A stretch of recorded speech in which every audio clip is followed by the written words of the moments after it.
عن عمر بن ابي سلمة رضي الله تعالى عنهما قال لي رسول الله صلى الله عليه وسلم سم الله وكل بيمينك وكل مما يليك.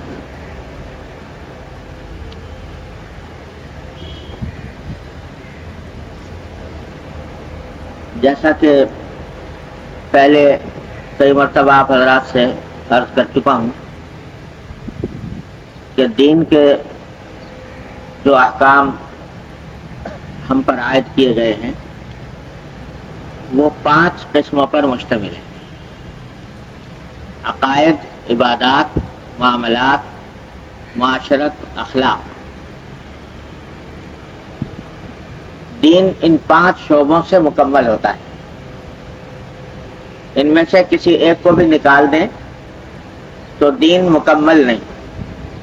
عقائد بھی صحیح ہونے چاہیے، عبادات بھی صحیح طریقے سے انجام دینی چاہیے، لوگوں کے ساتھ معاملات، بے و شراء کے لین دین کے وہ شریعت کے مطابق ہونے چاہیے، اور اخلاق درست ہونے چاہیے باطن کے، اور زندگی گزارنے کے طریقے وہ درست ہونے چاہیے جن کو معاشرت کہا جاتا ہے.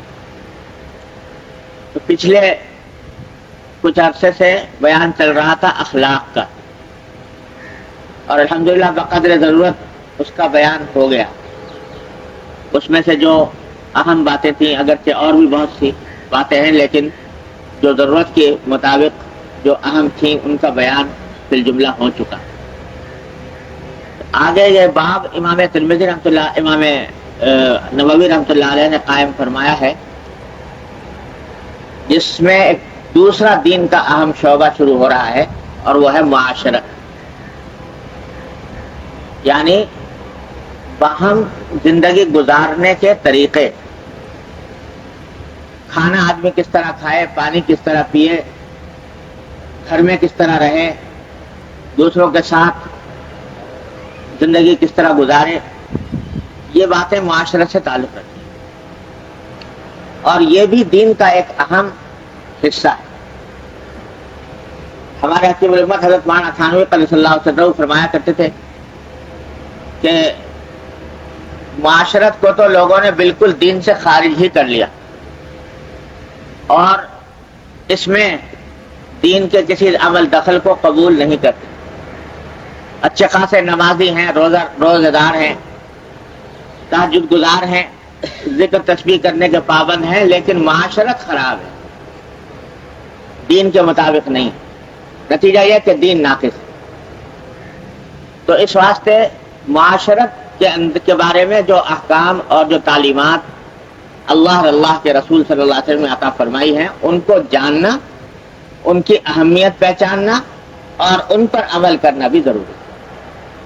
تو یہاں سے جو کتاب ہم پڑھ رہے ہیں اس میں معاشرت کے کچھ ابواب اب شروع کیے ہیں، اور ان کو اب ان سے متعلق احادیث آ رہی ہیں، تو ان کو بھی بڑی اہمیت کے ساتھ سمجھنے اور عمل کرنے کی ضرورت ہے. اللہ تعالیٰ ہم سب کو اس پر عمل کرنے کی توفیق عطا فرمائے.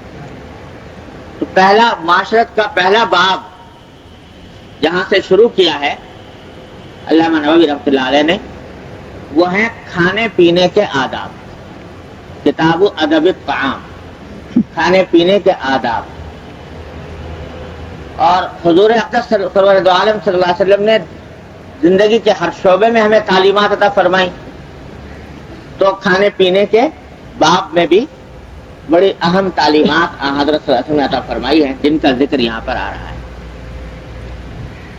ایک مرتبہ ایک یہودی تھا، اس نے حضرت سلمان فارسی رضی اللہ تعالیٰ عنہ سے کہا کہ اعتراض کے طور پر کہا کہ علمکم نبیکم کل شیء حتی القراءۃ، کہ تمہارے نبی نے تمہیں ہر چیز سکھائی ہے، یہاں تک کہ قضاء حاجت کا طریقہ بھی.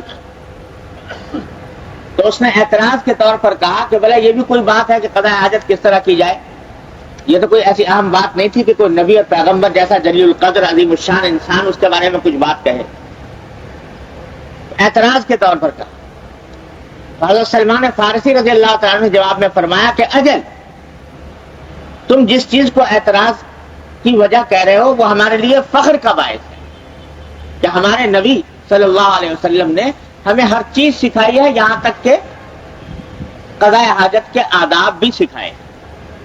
جیسے والدین ہیں، ماں باپ، وہ اپنی اولاد کو سبھی کچھ سکھاتے ہیں۔ اگر باپ اور ماں اس بات سے شرمانے لگے کہ بھئی اپنی اولاد کو یہ پیشاب پخانے کی بات کیا بتائیں، اسے شرمانے لگے تو کبھی اس کو طریقہ سلیقہ نہ آئے۔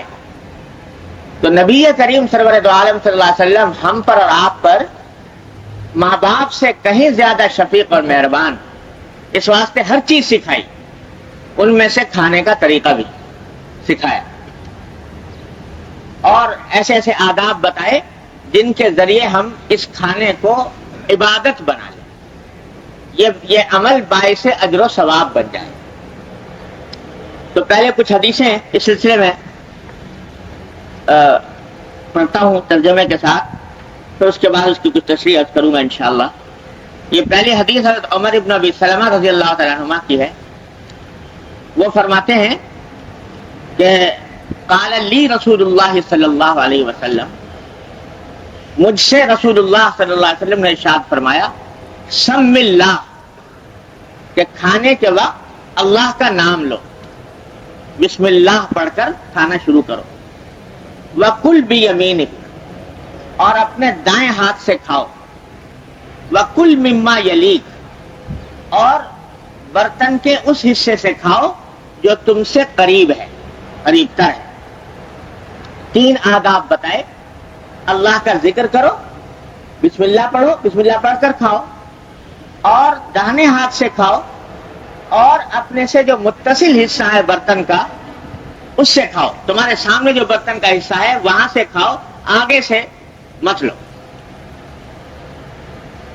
دوسری حدیث حضرت عائشہ رضی اللہ تعالیٰ عنہ کی ہے، وہ فرماتی ہیں کہ قال رسول اللہ صلی اللہ علیہ وسلم اذا اکل احدکم فلیذکر اسم اللہ تعالی، فرمایا کہ رسول اللہ صلی اللہ علیہ وسلم نے ارشاد فرمایا کہ جب تم میں سے کوئی شخص کھانا شروع کرے تو وہ اللہ تبارک و تعالی کا نام لے۔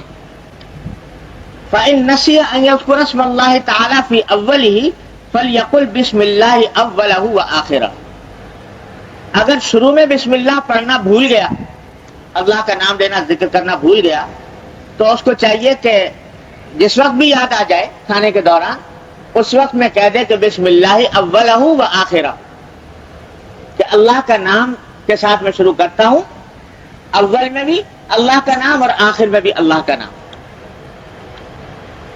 تیسری حدیث حضرت جابر رضی اللہ تعالیٰ عنہ کی ہے، وہ فرماتے ہیں کہ سمعت رسول اللہ صلی اللہ علیہ وسلم یقول اذا دخل الرجل بیتہ فذکر اللہ تعالی عند دخوله وعند طعامه قال الشیطان لاصحابه لا مبیت لکم ولا عشاء، واذا دخل فلم یذکر اللہ تعالی عند دخوله قال الشیطان ادرکتم المبیت، واذا لم یذکر اللہ تعالی عند طعامه قال ادرکتم المبیت والعشاء۔ حضور اقدس صلی اللہ علیہ وسلم نے ارشاد فرمایا کہ جب کوئی شخص گھر میں داخل ہو تو داخل ہونے کے بعد اگر داخل ہوتے وقت بھی اللہ کا نام لے اور کھانے کے وقت بھی اللہ کا نام لے، تو شیطان اپنے ساتھیوں سے کہتا ہے کہ بھئی اس گھر میں نہ تمہارے رات کو رہنے کی گنجائش ہے اور نہ تمہارے لیے کھانے کی کوئی گنجائش ہے، یعنی اس شخص نے اللہ کا نام لے لیا داخل ہوتے ہوئے بھی اور کھانا کھاتے ہوئے بھی، تو اب تمہارے لیے اس گھر میں رہنے کی گنجائش نہیں رہی، نہ تمہارے لیے قیام کا انتظام ہے اس گھر میں اور نہ طعام کا انتظام ہے، تو اس واسطے یہاں اب وہ داخلہ اس کا نہیں ہوتا۔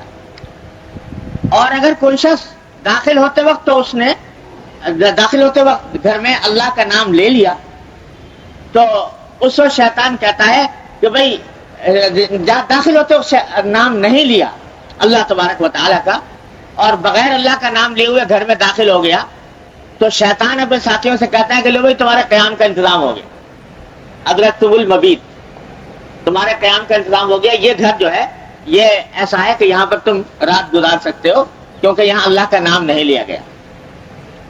اور جب کھانے کے وقت بیٹھتا ہے، اب کھانے کے وقت میں بھی اللہ کا نام نہیں لیا، تو اس وقت کہتا ہے شیطان اپنے ساتھیوں سے کہ تمہارے قیام کا بھی انتظام ہو گیا، تمہارے طعام کا بھی انتظام ہو گیا.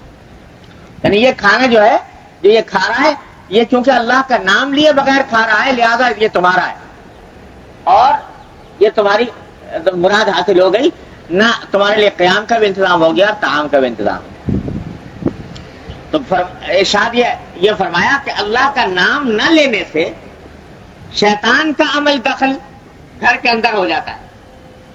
اور عمل دخل ہونے کے معنی کیا ہے؟ اس کے قیام اور طعام کا انتظام ہونے کا، کہ قیام جب اس نے اس گھر کے اندر کر لیا تو اب تمہیں طرح طرح سے بہکائے گا، ورغلائے گا، گناہ پر آمادہ کرے گا، ناجائز کاموں پر آمادہ کرے گا، تمہارے دل میں بدی کے خیالات لائے گا، وسوسے ڈالے گا، وہم پیدا کرے گا، جو اس کی کرتوت ہے وہ سارے کرے گا. اور قیام کا انتظام ہونے کے معنی یہ ہے کہ کھانا جو تم کھاؤ گے اس میں برکت نہیں ہوگی اللہ تبارک و تعالیٰ کی طرف. وہ کھانا محض تمہاری زبان کے چکھانے کے لیے تو شاید کافی ہو جائے، لیکن اس میں جس چیز کا نام برکت ہے، وہ نور ہے، وہ اس کھانے کے اندر حاصل نہیں.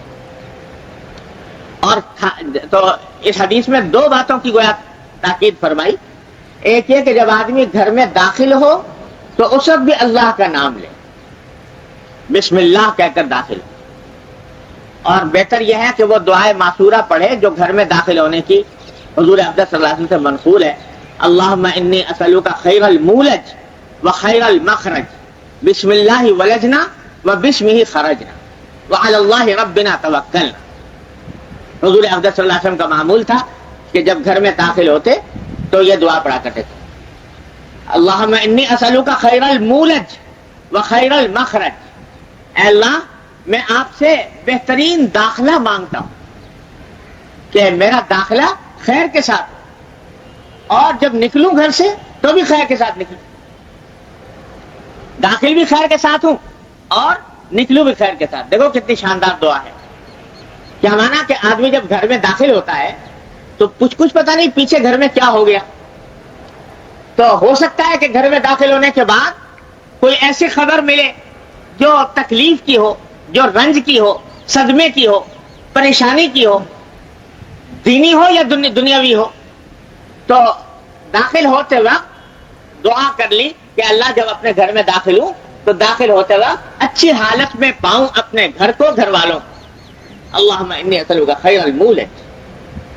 اور پھر ظاہر ہے کبھی نہ کبھی نکلنا تو ہوگا، وہ نکلنا بھی خیر کے ساتھ ہو، کسی پریشانی کی وجہ سے نکلنا نہ ہو، کسی دکھ تکلیف کی وجہ سے نکلنا نہ ہو. گھر میں داخل تو ہو گیا، معلوم ہوا کہ صاحب گھر میں خدا نہ کرے کوئی بیماری آ گئی اور اس بیماری کے علاج کے لیے نکل رہے ہیں، یا کوئی پریشانی آ گئی اس پریشانی کا مداوع کرنے کے لیے نکل رہے ہیں، تو یہ نکلنا اچھی حالت میں نہ ہو. تو داخل ہوتے وقت دعا کی تلقین فرما دی کہ اللہ جب میں داخل ہوں تو داخلہ بھی میرا خیر کے ساتھ ہو، اور نکلوں تو نکلنا بھی میرا خیر کے ساتھ. اور پھر فرمایا بسم اللہ ولجنا و بسمہ خرجنا. اللہ کے نام سے ہم داخل ہوتے اور اللہ ہی کے نام کے ساتھ نکلتے. وعلی اللہ ربنا توکلنا، اور اپنے پروردگار کے اوپر بھروسہ کرتے. کیا دعا، کتنی جامع دعا جو ساری دین اور دنیا کی ساری حاجتوں کا کو شامل ہے. وہ دعا تلقین فرما دی نبی کریم صلی اللہ علیہ وسلم. یاد کر لینی چاہیے جب بھی گھر میں داخل ہو آدمی تو یہ دعا پڑھتا ہوا داخل. یاد نہیں آتی بسا اوقات اپنے دروازے پر لکھ کے لگا لے کہ جب داخل ہو تو آدمی بس فوراً یہ دعا پڑھ لے. اور یہ دعا ایسی چیز ہے کہ دنیاوی مقاصد کے لیے بھی بہترین، کہ پریشانیوں سے انشاءاللہ بچانے والی، اور ثواب کا ثواب، آخرت کا کی فضیلت علیحدہ. تو جب یہ دعا پڑھ کر داخل ہوا، جو آدمی یہ کہہ کر داخل ہوا اللہ سے مدد مانگ کر کہ اللہ میرا داخلہ بھی خیر کے ساتھ ہو، میرا نکلنا بھی خیر کے ساتھ ہو، تو بتاؤ شیطان کے لیے کیا گنجائش باقی رہی. اس لیے شیطان کہتا ہے کہ میرے لیے قیام کا انتظام اس گھر میں نہیں. اور جب کھانے بیٹھے تو اس وقت میں پھر بسم اللہ پڑھے، اللہ کا نام لے کر کھانے کا آغاز کرے تو اس میں شیطان کہتا ہے کہ میرے لیے طعام کا انتظام یہاں پر نہیں رہا. اللہ. آگے ایک حدیث اسی سلسلے کی اور ہے کہ حضرت حذیفہ رضی اللہ تعالیٰ عنہ فرماتے ہیں کہ کنا اذا حضرنا مع رسول اللہ صلی اللہ علیہ وسلم طعاما لم نضع ایدینا حتی یبدأ رسول اللہ صلی اللہ علیہ وسلم. جب ہم حضور اقدس صلی اللہ علیہ وسلم کے ساتھ کبھی کسی کھانے میں شریک ہوتے تو ہمارا معمول یہ تھا صحابہ کرام کا کہ جب تک حضور اقدس صلی اللہ علیہ وسلم کھانا شروع نہ فرمائیں ہم کھانے کی طرف ہاتھ نہیں بڑھاتے تھے. انتظار کرتے تھے کہ جب حضور اقدس صلی اللہ علیہ وسلم کھانے کی طرف ہاتھ بڑھائیں تو ہم کھانا شروع کریں. اس سے فقہاء کرام نے یہ مسئلہ مستنبط کیا ہے کہ اگر کوئی چھوٹا بڑوں کے ساتھ کھانا کھا رہا ہو تو ادب کا تقاضا یہ ہے کہ خود شروع نہ کرے بلکہ بڑے کے شروع کرنے کا انتظار کرے. پہلے بڑا شروع کرے اس کے بعد چھوٹا شروع کرے. تو یہ صحابہ کرام نے ادب سکھا دیا کہ ہم حضور اقدس صلی اللہ علیہ وسلم کے ساتھ کھاتے ہوئے پہلے حضور کے ہاتھ بڑھانے کا انتظار کرتے تھے, اس وقت تک ہاتھ نہیں بڑھاتے. فرماتے ہیں کہ انا حضرنا معه مرتن طعاما, ایک مرتبہ ایسا ہی ہوا کہ کوئی کھانا تھا اس میں حضور اقدس صلی اللہ علیہ وسلم کے ساتھ ہم حاضر ہوئے تو فجاءت جاریۃ کأنها تدفع فذهبت لتضع يدها في الطعام. ایک لڑکی آئی نوعمر بچی اور ایسا لگ رہا تھا جیسے بھوک سے بےتاب ہے, بھوک سے بے چین ہے. تو ابھی اور کسی نے کھانا شروع نہیں کیا تھا اس واسطے کہ حضور اقدس صلی اللہ علیہ وسلم نے کھانا شروع نہیں کیا تھا. تو اس نے آگے بڑھ کر جلدی سے ہاتھ بڑھایا کھانے کی طرف. تو فأخذ رسول اللہ صلی اللہ علیہ وسلم بیدہا, حضرت صلی اللہ علیہ وسلم نے اس کا ہاتھ پکڑ لیا اور اس کو روک دیا. ثم جاء اعرابی کأنہ یدفع, پھر تھوڑی دیر میں ایک دیہاتی آیا اور وہ بھی ایسا لگ رہا تھا کہ بھوک سے بہت زیادہ بےتاب ہے اور کھانے کی طرف لپک رہا ہے. تو اس نے بھی یہ کیا کہ ہاتھ بڑھانا شروع کیا کھانے کی طرف. فأخذ بیدہ, حضور اقدس صلی اللہ علیہ وسلم نے اس کا ہاتھ بھی پکڑ لیا, کھانے سے روک دیا. اور پھر فرمایا تمام صحابہ کرام سے خطاب کر کے کہ ان الشیطان یستحل الطعام اللہ یذکر اسم اللہ تعالی علیہ, کہ یاد رکھو اگر کھانا بغیر اللہ کا نام لیے شروع کر دیا جائے تو اس کھانے کو شیطان حلال کر لیتا ہے, یعنی اپنے لیے اس کھانے کو اپنے لیے حلال کر لیتا ہے, یعنی اس کی برکت ختم کر دیتا ہے, اس کا نور ختم کر دیتا ہے, اس کا جو فائدہ ہے روحانی وہ فنا کر دیتا ہے. تو اس واسطے یہ لڑکی آئی, اس نے بغیر بسم اللہ پڑے ہوئے کھانے کی طرف ہاتھ بڑھا لیا, تو اس واسطے میں نے اس کا ہاتھ روک دیا. اور یہ اعرابی دیہاتی آیا, اس نے بغیر اللہ کا نام لیے ہوئے کھانے کی طرف ہاتھ بڑھا دیا, اس واسطے میں نے روک دیا. تو اب یہ فرمایا کہ میں نے اس لیے روک دیا کہ انہوں نے بسم اللہ کے بغیر کھانا شروع کر دیا تھا.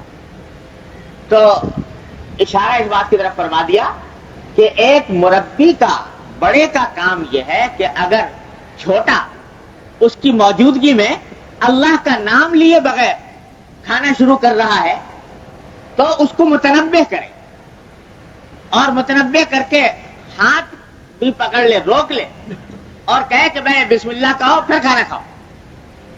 یہ ادب بڑا چھوٹے کو سکھائے. آج بیٹھتے ہیں ہم لوگ اپنے اہل و عیال کے ساتھ کھانے کے اوپر بیٹھتے ہیں, لیکن اس بات کا لحاظ نہیں کہ اولاد آیا واقعتاً جو اسلامی آداب ہیں ان کا لحاظ کر رہی ہے نہیں کر رہی. خود اگرچہ عادت پڑی ہوئی ہو, ماں باپ نے سکھا دیا تھا اس واسطے عادت پڑ گئی, لیکن بچے جو ساتھ کھا رہے ہیں وہ آیا ان اسلامی آداب کا لحاظ کر رہے ہیں نہیں کر رہے, اس کی طرف دھیان نہیں جاتا. تو حضور اقدس صلی اللہ علیہ وسلم نے اس حدیث میں تعلیم دے دی کہ یہ بڑے کا فرض ہے کہ وہ دیکھتا رہے اور ٹوکے اور اسلامی آداب ان کو سکھائے, ورنہ کھانے کی برکت دور ہو جائے. آگے اور حدیث ہے, فرمایا عن امیہ بن مخشي الصحابي رضي الله تعالى عنه قال كان رسول الله صلى الله عليه وسلم جالسا ورجل يأكل فلم يسم الله حتى لم يبق من طعامه لقمة فلما رفعها إلى فيه قال بسم الله أوله وآخره فضحك النبي صلى الله عليه وسلم ثم قال ما زال الشيطان يأكل معه فلما ذكر اسم الله تعالى استقاء ما في بطنه.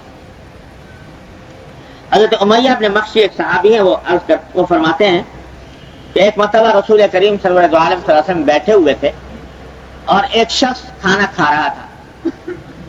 حضور نہیں کھا رہے تھے، کوئی اور بیٹھا ہوا کھا رہا تھا. حضور اقدس صلی اللہ علیہ وسلم تشریف فرماتے تو اس نے بغیر اللہ کا نام لیے ہوئے کھانا شروع کر دیا، یہاں تک کہ کھانے میں سارا کھا گیا اور ایک لقمہ باقی رہ گیا. تو جب وہ آخری لقمہ لے جانے لگا اپنے منہ کی طرف تو اس وقت اس کو یاد آیا کہ میں نے بسم اللہ نہیں پڑھی تھی. اور حضور اقدس صلی اللہ علیہ وسلم کی تعلیم یہ ہے کہ اگر آدمی شروع میں بھول جائے تو جب بھی یاد آئے اس وقت کہہ لے. تو اس تعلیم کے مطابق اس شخص نے اسی وقت کہہ دیا بسم اللہ اولہ و آخرہ. جب اس نے بسم اللہ اولہ و آخرہ کہا تو صحابی فرماتے ہیں کہ حضور اقدس صلی اللہ علیہ وسلم ہنسنے لگے اس کو دیکھ کر، اور فرمایا کہ دیکھو عجیب واقعہ پیش آیا کہ جس وقت یہ کھانا کھا رہا تھا تو شیطان بھی اس کے ساتھ کھا رہا تھا. ما زال الشیطان یاکل معہ، شیطان بھی اس کے ساتھ کھا رہا تھا کھانا. جب اس نے اللہ کا نام لیا اور بسم اللہ اولہ و آخرہ کہا تو جو کچھ کھایا تھا اس نے قے کر دی، استقاء ما فی بطنی، جو کچھ پیٹ میں تھا اس کے الٹ دیا. یعنی پہلے تو اس کو کھانے کی گنجائش مل گئی تھی اور جب اس نے بسم اللہ اولہ و آخرہ کہہ دیا تو اس کے کہنے کے بعد اس نے قے کر دی اور اب اس کھانے میں جو اس کا حصہ تھا وہ ختم ہو گیا اس ایک چھوٹے سے جملے کی وجہ سے. اس واسطے حضرت صلی اللہ علیہ وسلم نے گویا اس منظر کو گویا آنکھوں سے دیکھ کر اس پر تبسم فرمایا اور ہنسی، آپ کو ہنسی آ گئی. اشارہ اسی بات کی طرف فرما دیا کہ کسی بھی لمحے جب بھی یاد آ جائے تو آدمی بسم اللہ پڑھ لے اور بسم اللہ اولہ و آخرہ کہہ دے تو انشاءاللہ وہ اس کی جو بے برکتی ہے وہ ظاہر ہو جائے. یہ ساری احادیث بنیادی طور پر جتنے ہم نے پڑھی ابھی وہ ایک حکم بتا رہی ہے کہ کھانا کھانے سے پہلے اللہ جل جلالہ کا نام لو، بسم اللہ الرحمن الرحیم پڑھو، اللہ کا نام لے کر کھانا شروع کرو. اس سے برکت پیدا ہوگی کھانے کے اندر، اس سے کھانے کے اندر نور پیدا ہوگا. اور کہنے کو تو یہ ایک چھوٹی سی بات ہے کہ بھائی بسم اللہ الرحمن الرحیم کہہ کر کھانا شروع کر دیا یا بسم اللہ الرحمن الرحیم کہہ کر گھر میں داخل ہوئے، معمولی سی بات ہے، چھوٹی سی. لیکن اگر غور کرو تو یہ اتنی بڑی عظیم الشان عبادت ہے اور اتنا عظیم الشان عمل ہے کہ اس کی وجہ سے پورا کھانا ایک طرف عبادت بن جاتا ہے، ثواب بن جاتا ہے، اور دوسری طرف اگر آدمی ذرا دھیان سے کہے بسم اللہ الرحمن الرحیم تو ایک بہت بڑے معرفت کا دروازہ کھل جاتا ہے. اللہ جل جلالہ کی معرفت کا دروازہ کھل جاتا ہے. بسم اللہ الرحمن الرحیم ذرا دھیان سے پڑھے، دھیان سے کہے. کیا کہ حقیقت میں یہ بسم اللہ الرحمن الرحیم اس طرف انسان کو متوجہ کر رہا ہے کہ جو کھانا میرے سامنے ہے یہ کھانا یہ میری قوت بازو کا کرشمہ نہیں، یہ کسی دینے والے کی عطا ہے. میرے بس میں نہیں تھا کہ میں یہ کھانا مہیا کر لیتا اور اس کے ذریعے اپنی حاجت پوری کر لیتا. یہ محض اللہ جل جلالہ کی عطا ہے، اس کا کرم ہے کہ اس نے مجھے عطا فرما دیا. در حقیقت اس بسم اللہ الرحمن الرحیم سے توجہ دلانی اس بات کی طرف منظور ہے کہ ذرا دیکھو تو صحیح کہ یہ نوالا جو تم کھا رہے ہو، ایک نوالا جو تم نے منہ میں رکھا اور ایک سیکنڈ میں حلق سے اتار لیا، اس کو تمہارے منہ تک پہنچانے کے لیے کائنات کی کتنی قوتیں صرف ہوئی. جن کو اللہ تبارک و تعالیٰ نے تمہاری خدمت کے لیے لگایا. ذرا سوچو تو صحیح. آپ کہو کہ صاحب کیا مشکل تھا, پیسے تھے ہمارے پاس, پیسے سے خرید لائے کھانا. اول تو سوچو کہ پیسہ بھی کہاں سے آیا, کس نے دیا, وہ کس کی عطا ہے, وہ پیسہ دینے والا کون ہے. دوسرے, اگر پیسہ ہوتا بھی تو یاد رکھو بہت پیسے والے ہوتے ہیں, لیکن ضروری نہیں کہ اس پیسے سے ہمیشہ اپنے من پسند, اپنے طبیعت کے مطابق کھانا مل جائے. کتنے انسان ہیں جو پیسے جیب میں ڈالے پھرتے ہیں اور مطلب کے مطابق چیز نہیں ملتی, مہیا نہیں ہوتی. کتنے واقعات, خاص طور سے سفر کے اندر بہت انسان جب دوسری جگہ جاتا ہے تو بے شمار واقعات ایسے پیش آتے ہیں کہ پیسے موجود ہیں اور زیادہ سے زیادہ رقم خرچ کرنے کو انسان تیار ہے, لیکن کھانا مطلب کا نہیں مل رہا. تو یہ پیسہ بھی اللہ تعالیٰ کی عطا, اور اس پیسے کے ذریعے مطلب کے مطابق کھانا عطا کر دینا, یہ بھی اللہ تبارک و تعالیٰ کا کرم. ورنہ پیسے لیے ڈھونڈتے رہتے, پھرتے رہو چاروں طرف, لیکن کہیں نہیں میسر آتا. بہرحال میرے ساتھ تو سفر بہت کیے, اس واسطے ایسے مواقع بہت پیش آتے رہتے ہیں کہ الحمدللہ پیسے بھی ہیں, زیادہ سے زیادہ پیسے خرچ کر کے مطلب کی چیز حاصل کرنے کی استطاعت بھی اللہ تعالیٰ نے عطا فرمائی ہے, لیکن ڈھونڈتے پھرنے نہیں مل رہی. تو پیسہ اس کی عطا, اس پیسے کے ذریعے یہ کھانا اس کی عطا, اور اس کھانا جو تم نے ایک نوالا لے کر اپنے حلق کے اندر اتار لیا ہے ایک لمحے کے اندر, ذرا سوچو یہ روٹی کا ایک ٹکڑا, ایک روٹی کا ٹکڑا, ذرا سوچو کہ یہ کس طرح تم تک پہنچا.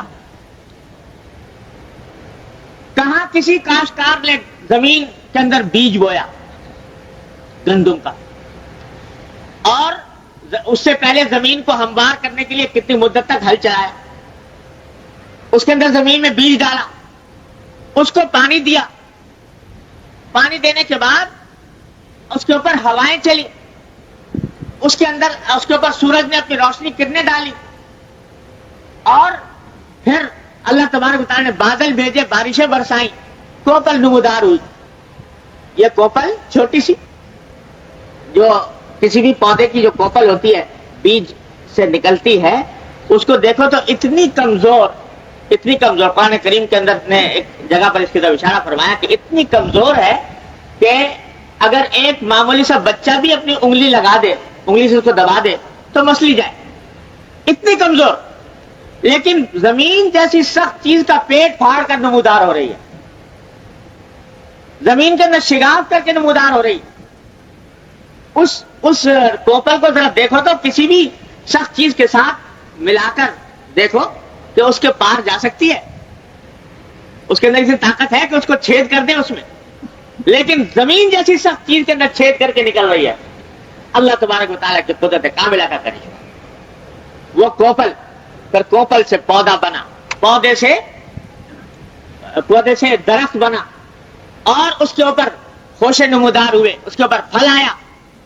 پھر کتنے انسان اس کے توڑنے کے اندر شریک ہوئے, کتنے انسان, کتنے جانور, کتنوں نے اس کو روندا, اس میں سے بھوسا الگ کیا.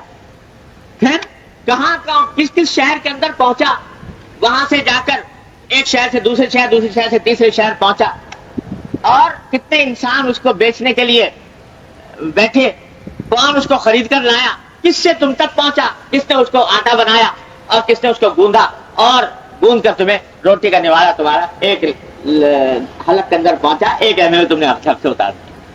تمہارے بس میں تھا کہ یہ ساری کائنات کی قوتوں کو جمع کر کے اور یہ نوالا حلق سے اتار لیتے. تمہاری قوت میں تھا کہ آسمان سے بارش برساتے, تمہاری قوت میں تھا کہ سورج سے کرنیں اس کو پہنچتی, تمہارے بس میں تھا کہ یہ کوپل اس کو نکلتی زمین کے اندر سے. قرآن کریم فرماتا ہے کہ افرأیتم ما تحرثون اانتم تزرعونہ ام نحن الزارعون. ذرا غور تو کرو, جو چیز تم زمین کے اندر ڈالتے ہو تو کیا تم اگاتے ہو اس کو یا ہم ہیں اگانے والے. افرأیتم ما تحرثون اانتم تزرعونہ ام نحن الزارعون. یہ اس پر غور کرو کہ یہ کہاں سے آ گئی ہے تمہارے پاس. کتنے ہی پیسے خرچ کر لیتے, کتنے ہی وسائل خرچ کر لیتے، یہ کام تمہارے بس میں نہیں تھا، یہ اللہ تبارک و تعالیٰ کہتا ہے۔ تو جب یہ کہا جا رہا ہے کہ بسم اللہ الرحمن الرحیم پڑھ کر کھاؤ، تو یہ اس بات کی طرف توجہ دلائی جا رہی ہے کہ ذرا سا اس نعمت پر غور کر لو، اللہ جل جلالہ نے کس طریقے سے یہ لقمہ تم تک پہنچایا ہے، ذرا سا دھیان کر لو۔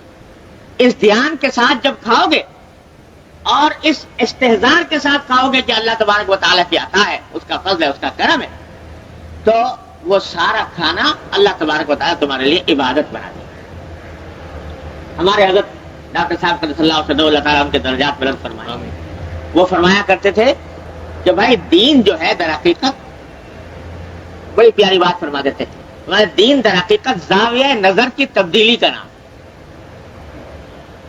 دین محض زاویہ نگاہ کی تبدیلی کا نام، ذرا سا زاویہ نگاہ بدل لو تو وہی دنیا جس کو دنیا سمجھ رہے تھے وہ دین بن جاتا۔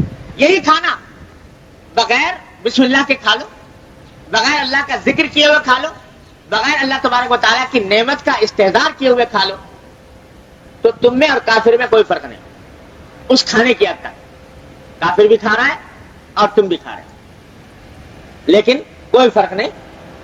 ٹھیک ہے، تمہارا زبان کا چٹکھانا تمہیں مل گیا اور یا بھوک تمہاری دور ہو گئی، لیکن یہ کھانا تمہارا دنیا ہے، اس کا دین سے کوئی تعلق نہیں۔ جیسے گائے، بھینس، بکری کھا رہے ہیں، ویسے ہی تم بھی کھا رہے ہو، کوئی فرق نہیں۔ حضرت نانوی قدس اللہ سرہ کا ایک بڑا حکیمانہ واقعہ ہے۔ ہمارے حضرت دارالعلوم دیوبند کے جو بانی تھے حضرت مولانا محمد قاسم صاحب نانوی رحمۃ اللہ علیہ، ان کے زمانے میں یہ عیسائی اور آریہ سماجی ہندو، انہوں نے بڑا شور شر مچایا ہوا تھا اسلام کے خلاف۔ تو حضرت نانوی رحمۃ اللہ علیہ ان سے مناظرہ کیا کرتے تھے، یعنی مباحثہ، تاکہ لوگوں پر حقیقت حال واضح ہو۔ تو ایک مرتبہ ایک مناظرے کے لیے تشریف لے گئے، تو وہاں وہ آریہ سماجی سے مناظرہ تھا، ان کا جو عالم تھا وہ بھی آیا ہوا تھا اور حضرت بھی تشریف لے گئے۔ تو مناظرے مباحثے سے پہلے کھانا تھا، تو کھانے میں جب بیٹھے تو حضرت نانوی رحمۃ اللہ علیہ تو بہت تھوڑا کھانے کے عادی تھے، زیادہ کھاتے نہیں تھے، چند نوالے لیے اور کھا کر اپنا فارغ ہو گئے، اللہ کا شکر ادا کیا۔ وہ صاحب جو تھے جن سے مناظرہ کرنا تھا آریہ، وہ کھانے کے استاد تھے اور وہ انہوں نے ڈٹ کر کھایا۔ تو جب کھا کر فارغ ہوئے، کسی نے کہا میزبان نے کہا آپ نے تو بہت تھوڑا سا کھایا، نے کہا بھائی جتنا مجھے خواہش تھی کھا لیا۔ تو اس آریہ سماجی نے کہا کہ مولانا آپ کھانے کے مناظرے میں تو ابھی سے ہار گئے، کھانے کے مقابلے میں تو ابھی سے ہار گئے، تو یہ آپ کے لیے بدفعلی ہے کہ آپ کھانے کے مقابلے میں ہار گئے، تو اس کے معنی یہ ہے کہ جو اب دلیل کا مقابلہ مناظرہ ہوگا تو اس میں بھی ہاریں گے۔ تو حضرت نانوی نے فرمایا کہ بھائی بات یہ ہے کہ اگر کھانے کا مناظرہ کرنا تھا تو مجھ سے کرنے کی کیا ضرورت تھی، کسی بھینس سے کر لیا ہوتا یا کسی بیل سے کر لیا ہوتا۔ تو اس میں تو اگر آپ بیل سے یا بھینس سے مناظرہ کریں گے تو یقیناً ہار جائیں گے بیل اس کے مقابلے میں، تو میں تو کسی اور بات میں مناظرہ کرنے کے لیے آیا تھا۔ تو اشارہ فرمایا حضرت نے اس بات کی طرف کہ میاں کھانا پینا جو ہے، اس میں اگر دیکھو تو انسان میں اور جانور میں کوئی فرق نہیں، جانور بھی کھاتا ہے اور انسان بھی کھاتا ہے۔ جانور، بھینس، گائے، بکری، اللہ تعالیٰ ہر جانور کو رزق دیتا ہے اور بسا اوقات تم سے اچھا رزق دیتا ہے، تم سے اچھا رزق دیتا ہے۔ اللہ تبارک و تعالیٰ ان سب کو رزق عطا فرما رہا ہے۔ تمہارا اگر کوئی امتیاز ہے تو یہ ہے کہ جب تم کھاؤ تو اپنے کھلانے والے کو فراموش نہ کرو۔ جانور میں اور انسان میں یہی فرق ہے، ورنہ اللہ تبارک و تعالیٰ اتنا دے رہا ہے جانوروں کو رزق، کوئی حد و حساب نہیں، کوئی حد و حساب نہیں۔ ایک حکایت لکھی ہے کہ حضرت سلیمان علیہ السلام جن کی حکومت تھی ساری دنیا کے اوپر، تو انہوں نے ایک مرتبہ اللہ تبارک و تعالیٰ سے عرض کیا کہ اللہ میاں آپ نے ساری دنیا پر کائنات میں میری حکومت دے دی، تو میرا دل چاہتا ہے کہ آپ کی ساری مخلوقات کی دعوت کروں،